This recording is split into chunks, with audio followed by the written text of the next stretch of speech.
As-tu déjà réfléchi à la manière dont la technologie influence notre vie?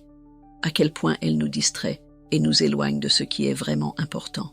Je suis Solène Marin et lors d'une expérience de mort imminente, Dieu m'a révélé quelque chose à propos de la technologie moderne qui va te surprendre. La vérité, c'est que nous sommes submergés par un monde numérique qui promet la connexion, mais qui ne nous apporte en réalité que davantage de solitude et de vide. J'ai vécu cela personnellement, mais grâce à cette révélation divine, j'ai trouvé la clé pour retrouver la véritable connexion avec ce qui est essentiel, notre âme, nos relations et notre foi. Si toi aussi tu as l'impression que la technologie te détourne de l'essentiel, cette histoire est pour toi. Prépare-toi à découvrir une vérité qui pourrait changer ta vie. Avant de continuer l'histoire, une petite chose. Assure-toi d'être abonné à la chaîne pour ne rien manquer de cette aventure. Passons maintenant au récit. Ce que je vais te raconter n'est ni un rêve ni une imagination. C'est quelque chose qui m'est vraiment arrivé. Un événement qui a complètement transformé ma façon de voir la vie et ce qui vient après. C'était un jour ordinaire. J'étais sortie pour faire des choses banales. Tu sais ces moments où l'on est en pilote automatique? C'était exactement ça.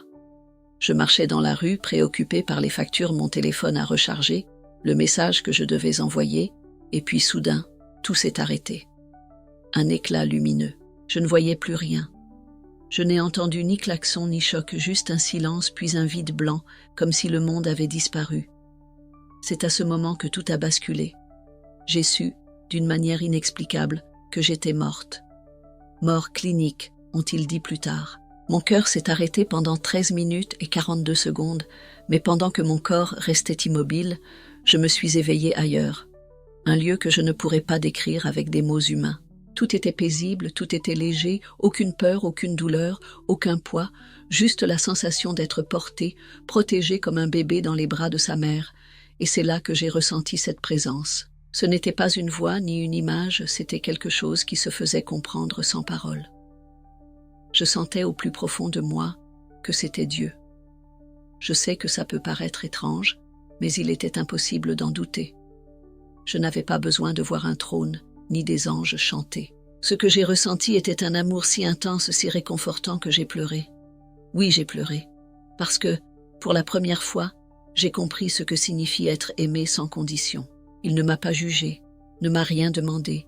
Il m'a simplement enveloppé dans une étreinte invisible qui guérissait toutes les blessures dont je n'avais même pas conscience. À ce moment-là, je me suis sentie chez moi, et c'est ainsi que ma quête hors du corps a commencé. Une quête qui va bien au-delà de ce que l'on peut imaginer les yeux grands ouverts.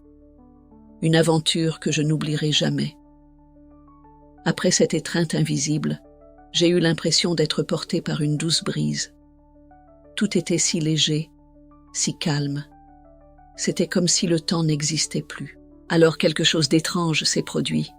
Devant moi est apparu une sorte de miroir, mais il ne reflétait pas mon visage. Il montrait des moments de ma vie, de petites scènes, comme si j'assistais à un film dont j'étais l'héroïne. Je me suis vue sur le canapé, avec mon téléphone à la main. J'étais avec ma mère dans le salon, mais je ne remarquais même pas sa présence.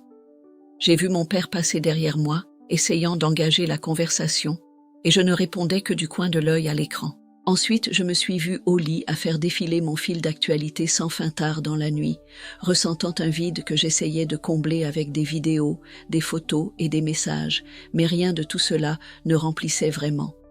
C'était comme manger plein de sucreries et avoir encore faim. C'est alors que cette présence que je savais être Dieu m'a parlé, non pas avec des mots, mais par un sentiment qui m'a envahi. Et il m'a fait comprendre une chose simple mais profonde. Tu t'es perdu dans ce qui te distrayait. À ce moment-là, la réalité m'est apparue. La technologie n'était pas le problème.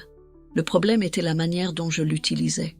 J'ai réalisé que je passais des heures connectée au monde, mais complètement déconnectée de moi-même, de mon âme, des personnes qui m'aimaient, et surtout de Dieu. Cela a été difficile de voir cela si clairement, mais ce n'était pas pour me blesser, c'était pour me réveiller. J'ai compris que ce petit appareil que j'avais toujours à la main était devenu une sorte de bouclier entre moi et le monde réel. J'ai pensé à combien de fois j'ai négligé de regarder quelqu'un dans les yeux, combien de fois je n'ai pas écouté mon cœur, à combien de fois je n'ai pas réussi à apaiser mon esprit parce que j'étais trop occupée à regarder la vie des autres. Là, dans cet espace où le temps n'existait pas, j'ai vu que je devenais une étrangère pour moi-même. Et tout cela à cause d'une distraction qui semblait inoffensive, mais qui me volait l'essentiel. Et, une fois de plus, j'ai pleuré, mais cette fois, ce n'était pas de tristesse. J'ai pleuré parce que j'ai compris, parce que je me suis rendu compte qu'il était encore temps, et que si je retournais en arrière, je pourrais faire les choses différemment. Après tout ce que j'avais déjà vu, je pensais que rien ne pourrait plus me surprendre, mais je me trompais. J'ai été emmenée dans un lieu qui semblait être le ciel, mais sans aucun nuage. C'était un espace vaste, baigné d'une lumière dorée qui pulsait comme si elle avait une vie propre. Et là, j'ai commencé à voir quelque chose que je n'oublierai jamais. C'était comme si des fils dorés sortaient de moi, des fils d'énergie de lumière qui s'étiraient jusqu'à d'autres personnes. Ma mère, mon père, ma grand-mère, mes amis, même des inconnus avec qui j'avais échangé un mot gentil. Ces fils brillaient encore plus lorsque l'amour était sincère, lorsque j'écoutais quelqu'un avec attention, lorsque je donnais un véritable câlin, lorsque je pardonnais, lorsque j'aidais quelqu'un sans rien attendre en retour. Ces moments simples mais pleins de cœur étaient ce qui me reliait vraiment aux autres. À côté, une autre scène est apparue. C'était comme un enchevêtrement de fils numériques, bleus, froids et bruyants. Ils venaient de mon téléphone de l'ordinateur d'Internet, mais contrairement aux fils dorés, ceux-ci semblaient m'isoler davantage. Même lorsque je parlais à beaucoup de gens, mon cœur restait silencieux. Dieu, ou cette force d'amour qui me guidait, m'a fait ressentir une question qui ne quittait pas mon esprit. Avec qui étais-tu vraiment connecté? C'était comme un doux choc dans ma poitrine. J'ai compris que la véritable connexion ne passe pas par des câbles. Elle n'a pas besoin de Wi-Fi ni de likes. Elle se produit quand on est vraiment présent, quand on regarde dans les yeux, quand on écoute avec l'âme, quand on ressent ensemble. À ce moment-là, j'ai vu ce que j'abandonnais. Ces fils dorés vivants pleins de sens contre des connexions numériques rapides, superficielles et souvent vides. Alors j'ai décidé. Si je revenais, je voulais me reconnecter, mais pour de vrai, je voulais renforcer chaque fil doré, un à un. Je voulais passer plus de temps avec ceux qui m'aiment. Je voulais dire « je t'aime » en regardant dans les yeux. Je voulais écouter davantage, juger, moins ressentir, plus poster, moins, parce qu'en fin de compte, lorsque tout se termine, ce qui reste, ce ne sont pas les messages sur le téléphone, mais les liens invisibles que l'on construit avec amour. Je pensais être toujours entourée de gens.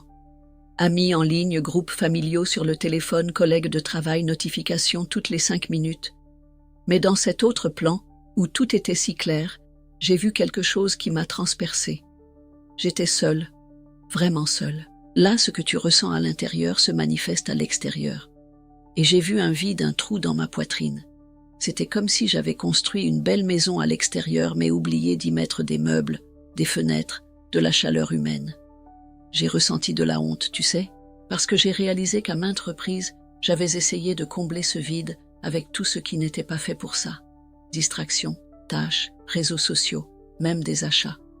J'étais tellement occupée que je ne remarquais pas qu'il me manquait une vraie vie à l'intérieur. Là, dans le plan spirituel, on m'a montré des scènes de mon quotidien. Moi mangeant seule, scrollant sur mon téléphone dans mon lit, feignant d'être heureuse sur des photos, mais en pleurant sous la douche. Et le pire, j'étais tellement habituée à ce vide que je pensais qu'il était normal. Je me souviens d'une scène en particulier. J'étais à une fête souriant à tout le monde, mais intérieurement je criais à l'aide. Là, dans cet autre plan, ce cri a pu être entendu, et il a résonné avec force. « Pourquoi t'es-tu tant éloignée de toi-même, Salana ?» C'est à ce moment-là que j'ai compris. L'isolement le plus douloureux n'est pas de ne personne avoir autour de soi, mais d'être déconnecté de soi-même. J'avais oublié de regarder à l'intérieur, de prendre soin de mon âme, de me demander comment j'allais vraiment. Dans cet endroit spirituel entouré de paix et de vérité, j'ai ressenti une étreinte invisible, venant de quelque chose de bien plus grand, comme si cela disait « Tu peux encore revenir, il est encore temps de te retrouver ». À ce moment-là, un espoir est né en moi et je me suis promis « Si je reviens à la vie, je ne permettrai pas à ce vide de grandir à nouveau. J'apprendrai à m'écouter, à me chérir, à chercher le silence pour m'écouter, et pas seulement pour fuir le bruit, car maintenant je sais, l'isolement qui fait vraiment mal, c'est de se perdre soi-même. Après ce profond silence dans lequel je me suis plongée, où j'ai pris conscience du vide que je portais en moi, les mentors m'ont guidée vers une nouvelle vision.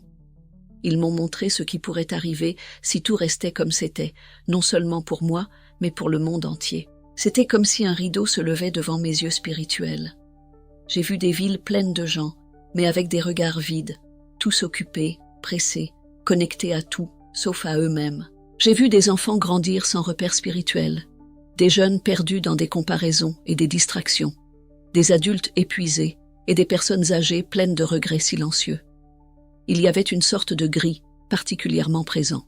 Ce n'était pas quelque chose de physique, c'était émotionnel, énergétique, comme une brume de fatigue, d'apathie et d'absence de sens. Personne ne levait les yeux, personne ne fermait les yeux en prière, personne ne se posait plus la question « Pourquoi suis-je ici ?» Cela m'a blessé plus que tout car j'ai compris que cette apathie n'était pas une punition. C'était une conséquence, la conséquence d'une vie sans pause, sans réflexion, sans âme. Mais comme un souffle d'espoir, les mentors m'ont montré une autre scène. C'était plus subtil, plus petit, comme une flamme vacillante au cœur de l'obscurité.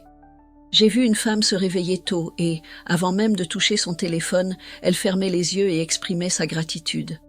J'ai vu un jeune homme éteindre son jeu vidéo pour écouter son grand-père parler de foi. J'ai vu un homme simple entrer dans une petite pièce et avec un cœur sincère demander à Dieu de la force. J'ai vu quelqu'un ressentir la paix simplement en regardant le ciel, sentant qu'il n'était pas seul. C'était comme si, à travers de petits gestes, un autre avenir commençait à se construire. Un avenir où le spirituel ne serait pas un détail, mais le centre de la vie. L'un des mentors s'est approché de moi et a dit d'une voix sereine « Le monde change quand l'esprit s'éveille. L'alternative à l'apathie se trouve dans la conscience de chacun. Tu as vu où cela peut mener. Maintenant, c'est à toi de choisir comment vivre. » J'ai pris une profonde inspiration. Même sans avoir un corps physique à ce moment-là, j'ai eu l'impression que mon cœur battait différemment, comme si quelque chose en moi se réorganisait. Et c'est là, dans cette vision entre deux futurs possibles, que j'ai commencé à comprendre. La véritable transformation ne se produit pas dans la foule, mais dans la décision intime d'une âme de rester éveillée. Après tout ce que j'ai vu, le vide, les fils dorés, l'avenir possible, quelque chose en moi sentait encore qu'il manquait une dernière réponse. Je me demandais, mais où est Dieu? Où était-il pendant tout cela? A-t-il vu quand je me suis perdue? A-t-il entendu lorsque j'ai crié intérieurement et que personne ne m'a écouté? C'est alors qu'une lumière a commencé à se former devant moi. Ce n'était pas une lumière ordinaire, elle semblait vivante. Elle était chaude, douce et en même temps immense, comme si elle enveloppait tout autour. J'ai senti mon esprit être attiré vers elle. Je ne marchais pas, je ne volais pas. J'étais simplement attiré comme si mon cœur reconnaissait cet endroit. Tout à coup, j'ai senti, non pas avec mes oreilles, mais avec quelque chose de plus profond. C'était comme si une voix parlait directement en moi. Et ce n'était pas une voix qui jugeait, qui exigeait ou qui accusait.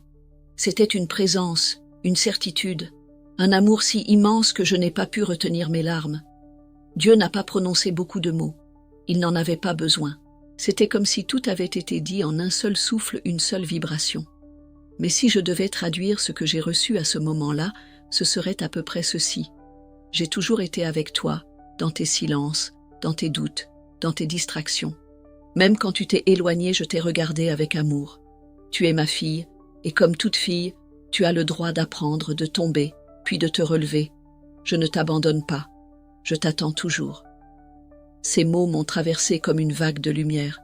Je n'étais pas une pécheresse perdue. J'étais une âme en apprentissage, et Dieu n'était pas un juge. C'était un Père patient, ferme et profondément aimant. C'est à ce moment-là que tout a pris sens. Les liens dorés que j'ai vus, les instants de pause, les petits gestes qui ouvrent un autre chemin. Tout cela était la manière dont Dieu continue à nous toucher, même quand le monde tente de nous éloigner de lui. Avant de retourner dans mon corps, j'ai entendu une dernière phrase douce, comme un au revoir. Emporte cette vérité avec toi. Il n'est pas nécessaire de mourir pour s'éveiller. Celui qui écoute avec le cœur vit avec l'esprit. Et ainsi, sans bruit, sans peur, je me suis réveillée. Je me suis retrouvée dans un hôpital entouré de médecins, de lumières et de machines, mais au fond de moi, une flamme nouvelle brûlait, une flamme qui ne s'éteint pas. Je suis revenue à la vie avec une mission, rappeler au monde que le message de Dieu est toujours vivant et réside dans le silence du cœur. Je sais que tout ce que j'ai partagé peut sembler être un grand voyage, rempli de mystères et de rencontres spirituelles. Mais au final, ce que j'ai le plus appris, c'est que nous avons tous la capacité d'entendre les messages du cœur. Si nous sommes prêts à prendre un moment pour regarder en nous-mêmes, Dieu n'est jamais bien loin. Il n'habite pas seulement dans des mots sacrés ou dans les églises. Il réside en chacun de nous, dans les petites actions, dans les connexions humaines et dans le silence de notre âme. Il n'est pas nécessaire d'attendre une grande crise ou la mort pour le comprendre. Ce que j'ai vécu, je l'ai intégré dans mon quotidien. J'ai appris à écouter davantage, à me reconnecter à mon essence, à voir la beauté dans la simplicité. Et si tu m'écoutes maintenant, sache que cette vérité est aussi la tienne. L'amour de Dieu ne connaît pas de frontières. Il n'a pas besoin de signes spectaculaires ni de mots compliqués. Il se manifeste dans les instants les plus simples. Alors, quand tu te sens perdu, quand le poids du monde te paraît insupportable, souviens-toi, tu n'es jamais seul. Le chemin du retour vers la lumière peut être simple. Il suffit d'ouvrir ton cœur. Je suis Salana, et voici le récit de mon voyage de retour vers l'amour. Maintenant, je t'invite à tracer ton propre chemin, avec courage, foi et espoir. Que la paix et la lumière t'accompagnent toujours. Si tu as aimé, n'oublie pas de laisser un petit like juste en dessous. Commente aussi ce qui t'a le plus touché dans cette vidéo. J'adore lire vos commentaires. Et bien sûr, si tu n'es pas encore abonné, abonne-toi à la chaîne pour ne rien manquer de cette aventure. À la prochaine vidéo.